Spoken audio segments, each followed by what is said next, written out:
అమరావతి రాజధాని సాధనకు మద్దతుగా గాజువాకలో ఘనంగా బైక్ ర్యాలీ. ఆంధ్రప్రదేశ్ రాష్ట్రానికి రాజధానిగా అమరావతి నిలవాలనే సంకల్పంతో రాష్ట్ర అభివృద్ధి మరియు ప్రజల ఆకాంక్షలను ముందుకు తీసుకువెళ్లే దిశగా ఈరోజు గాజువాక నియోజకవర్గంలో భారీ స్థాయిలో బైక్ ర్యాలీ నిర్వహించబడింది. ఈ బైక్ ర్యాలీ పల్ల శ్రీనివాసరావు గారు రాష్ట్ర అధ్యక్షులు మరియు గాజువాక ఎమ్మెల్యే గారి ఆధ్వర్యంలో అత్యంత ఘనంగా జరిగింది. కార్యక్రమంలో కూటమి నాయకులు, పార్టీ శ్రేణులు, యువత పెద్ద ఎత్తున పాల్గొని అమరావతి రాజధానికి తమ పూర్తి మద్దతు తెలిపారు. ర్యాలీ సందర్భంగా నాయకులు మాట్లాడుతూ అమరావతి రాజధాని నిర్మాణం రాష్ట్ర భవిష్యత్తుకు కీలకమని, ప్రజల ఆకాంక్షలను గౌరవిస్తూ అభివృద్ధి దిశగా ముందుకు సాగాల్సిన అవసరం ఉందని తెలిపారు. రాష్ట్ర సమగ్ర అభివృద్ధి కోసం అమరావతి రాజధాని తప్పనిసరి అని స్పష్టం చేశారు. ఈ కార్యక్రమం ద్వారా గాజువాక నియోజకవర్గ ప్రజలు, నాయకులు తమ ఐక్యతను మరియు రాజధాని సాధనపై ఉన్న నిబద్ధతను చాటి చెప్పారు.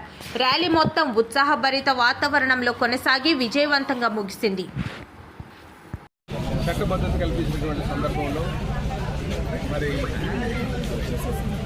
అమరావతికి సాధ్యం చేసేది కానీ చంద్రబాబు నాయుడు గారు, అలాగే ఉప ముఖ్యమంత్రి అయినటువంటి పవన్ కళ్యాణ్ గారికి, నరేంద్ర మోడీ గారికి, రైతులకు ధన్యవాదాలు తెలియజేస్తూ, అంగీభావం తెలియజేస్తూ ఆనందోత్సవంగా అందరూ కూడా ర్యాలీలో పాల్గొనడం జరిగింది.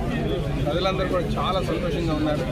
ఎక్కడికి వెళ్ళినా సరే మనకి ఇన్ని రోజులు రాజధాని అనే మాట చెప్పలేకపోయాం.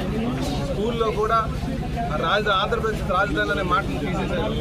ఈరోజు మనం ధైర్యంగా, సగౌరవంగా చెప్పుకోవచ్చు ఆంధ్రప్రదేశ్ రాజధాని అమరావతిగా. సో మన ప్రజల రాజధాని మనం నిర్మాణం చేసుకుంటున్న సందర్భంలో చాలా ఆనందంగా ఉంది. అలాగే ప్రజలందరూ కూడా గమనిస్తున్నారు.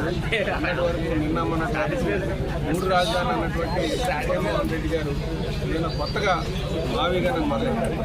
ఈయనకి మానసిక స్థితి బాగుందో లేదో అర్థం కానటువంటి అందరినీ కూడా ఒక కన్ఫ్యూజన్లో నెట్టేస్తారు.